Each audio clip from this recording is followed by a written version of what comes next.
একটি ঘুড়ি ভূমি থেকে ৬০ মিটার উচ্চতায় উঠছে। ঘুড়ির সাথে বাঁধা সুতাটি ভূমির সাথে কোনো বিন্দুতে অস্থায়ী বাঁধা আছে।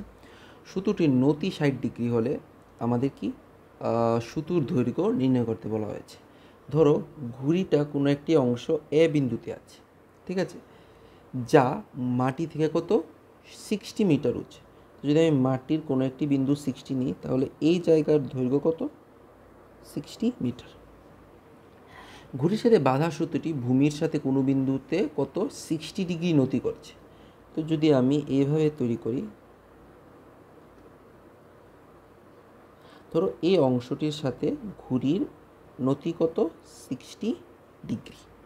আমাদের কি নির্ণয় করতে বলা হয়েছে? আমাদের যদি এই জায়গাটা সি ধরি, এসি অর্থাৎ সুতোর দৈর্ঘ্য নির্ণয় করতে বলা হয়েছে। তো এই ক্ষেত্রে আমরা নিতে পারবো সাইন 60 ডিগ্রি সমান সমান কি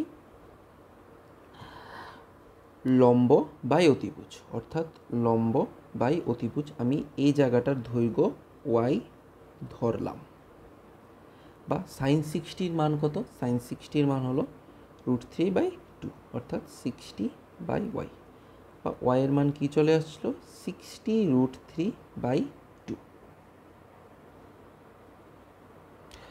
ভুল হয়েছে,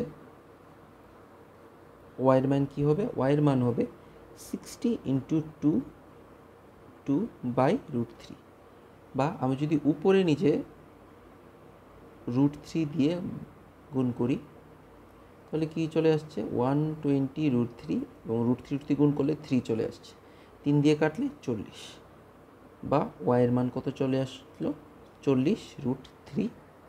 সুতরাং সুতোর দৈর্ঘ্য কত 40 √3 মিটার।